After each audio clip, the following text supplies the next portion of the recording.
Hello, ladies and gentlemen. Eddie Marcus here again. I want to thank you so very much. If you don't change, if you just decide to stay here for a moment or two, I got what I consider a magnificent message for you here today. Many of you love me, many of you can't stand me, but it doesn't matter which side of the fence you're on. I'm here because my boss has designated that I am here. Ladies and gentlemen, you know, when it comes down to my message to the people, I'm always against the spirit, that which you can't see, that is responsible for all the good things, instead of people who have prejudices and biases. I'm reminded that many people say that Jesus Christ never lived. It's a figment of our imagination. And I don't take issue with that because I don't know if he were dead or didn't. What I do know is that God exists. Now, let me give an example of what I'm about to do here. Many people believe from the cradle, some of them until they die, in Santa Claus. And I think every adult, whether they will admit it or not, know who Santa Claus is.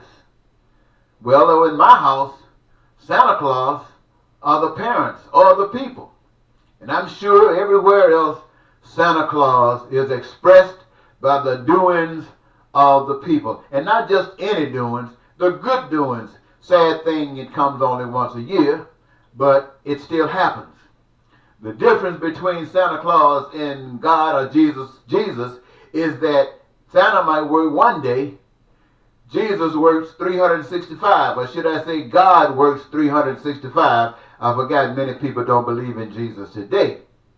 But I would like to equate that with this. If you on December 25th want to play Santa, then I think every day of the year it is appropriate for everybody to play Jesus. There's not a question Jesus never lived. The question is, can Jesus live in you? So, giving this some thought, and I mentioned to you my 40 years in the wilderness. My 40 years in the wilderness introduced me to the fact that this peace and love and joy that everybody desire and pray for is available, but how does it happen? I got a chance to recognize that spirit, that platform, that plan for that to happen has been wiped out, and it's been replaced with something else. Let me give you a typical example. We used to hold here in the United States of America that lying was something that was despicable. Sure, it might not have been a crime, but a lot of people based their actions on what they believed was truth. And when someone like the President of the United States come in, and almost every time he opens his mouth, he lies. And if the truth comes through it, and somebody come back and remind him of that truth, he try to turn that into a lie. Now, it has become a situation where the people are not that upset with the lying anymore. They just say it's lying and it's no big deal. Next thing you know, people will be lying about everything, and you won't know who to trust.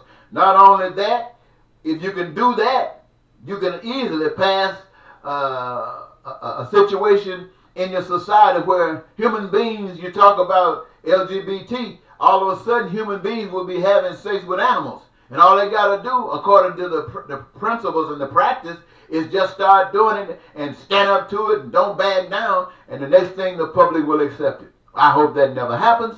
In fact, it's already happening. And so, ladies and gentlemen, I'm going to share this little message with you because I want to say, if you want to be Santa Claus one day of the year, I want to be Jesus 365 days of the year. And if I want to be Jesus, what is my purpose? My purpose is to set the captives free. What do I mean? When you see thousands of people coming out of Central America running from the devil, trying to find some solace, trying to find some peace, trying to find some comfort, those are captives. When you see people in America working from paycheck to paycheck, struggling day in, day out, trying to stay above the water. They are captured. When you see people having no jobs, they're captured. Can't get education, health care. Captured. No place to live. Captured. So my mission is to set the captives free. I made a few notes I'd like to share with you, if you will allow. 75 years appreciation of men took place the other day.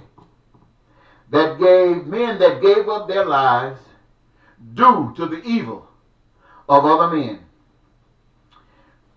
Millions in jails and prisons today, put there to manifest the authority of the law, while the nation's highest officer of law and order invalidates the law by thumbing his nose at it.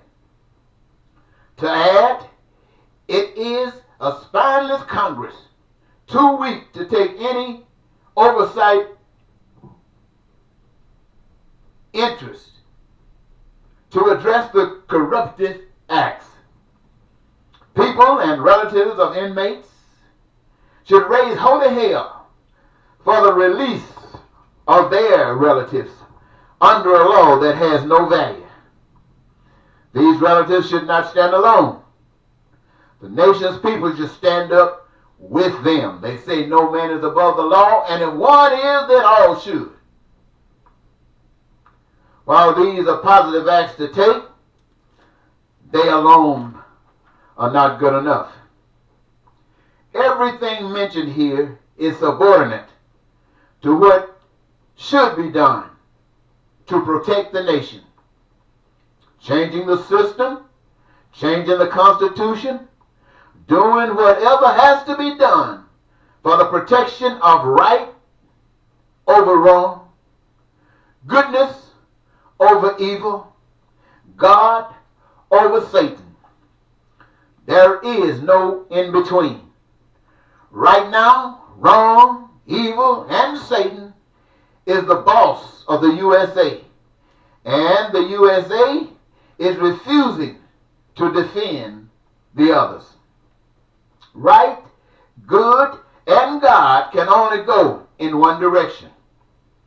God made the earth for many reasons, one of which is the dwelling place for humans. And the earth was stocked to provide whatever humans might decide is needed at any moment. The purpose of God's plan was to take away any claim of ownership of that which is impossible for any human to make or create. Thus, all that God has given is for the benefit of every human on earth, starting with a career choice for every worker, and through this process, it is provided that every human on earth has health care from the womb to the tomb, education unlimited and unrestricted, and never to be without food, clothing, and shelter. This is the representation of right. It is the representation of good. It is the representation of God.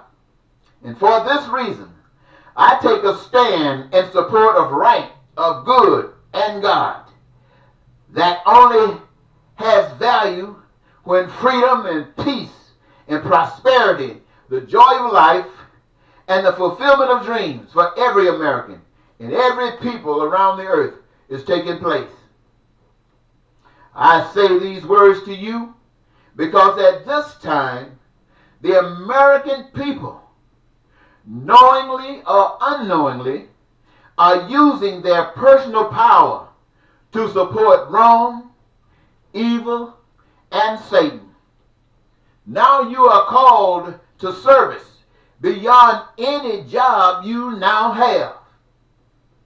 It is you that must turn to truth and love and choose leaders after God's own heart. No individual leader can take you any place you haven't already been. I don't care how good they sound. I don't care how long it's been since it was presented. It is not new. Taking the entire American system. Listen, ladies and gentlemen, I'm talking to you now. The entire American system, including the systems of the world, is a total ripoff of the people.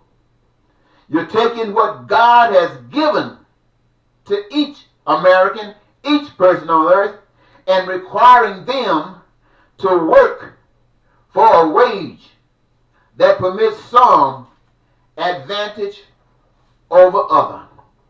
So when I say I'm here to set the captives free, I'm saying basically that those of you who believe the lie that says you're working hard and rather sweating your brow to survive, that's what happens when you follow the rules of bad, evil, and the devil. When you follow the rules of God, when you follow that way, there is peace, there is prosperity, there is freedom, there is joy of life. And if you're not experiencing that as a nation, then that nation is under the control of evil. It's under the control of bad and Satan. And all of you good people who have been led to believe that your way of life is all right and is acceptable to God are the same people that believe that this lying that the president has begun to do is all right and you can accept it. It's become normal. Yes, this way of life that we have in America has become normal. But it is the life of prisoners. It is the life of bondage. It is the life of slavery. And I come to tell you today, ladies and gentlemen, that the power that you can't see, can't touch, can't feel, but evidenced on the earth, that all of the resources that are stored in the earth and your presence here on the earth and your ability to do all the things that you can do is indication of fact that God exists. And by virtue of that alone, life is your birthright. And no man, no human being, no alien can usurp that from you. And if anyone tries, it's because they are representing an anti-God. And if anybody bend down and follow, it's because they don't know God. And that is no excuse. You've heard that you will be forgiven. Yeah, you will be forgiven. What does that mean? That means you'll be given another chance to go out and learn. You go to school and take tests and you flunk every test and they're going to pass you anyway. If you want to get somewhere, you better go back to school. So I'm saying to you, everybody in America that does not see this as the light of the world, you need to go back to school because you're not getting it in the church. You're not getting it in the book. Now, I know many of you say the book, white people and black people, is the unadulterated word of God. From the I dotted and the T crossed. You cannot take anything from the word of God, the almighty book. And I look at you and I think about the words in that book that says that God's representative, Jesus, had hair like this, melon like this. That's what the words say. But what did they do? They put a picture in there. Something that you can see. Something that you will not forget. You might forget the word, but you won't forget the picture. And why did they do that? Because they wanted to mess you up. And now you're sitting there thinking everything in this book is unadulterated word of God. Well, you know how that happens. I just want to let you know, ladies and gentlemen, that's what it is. But I want you to know, everybody that's in America right now, many of you got good jobs, according to Satan. Many of you can travel here and there, nice cars, nice homes. But all you got to do is go on the other side of the railroad track.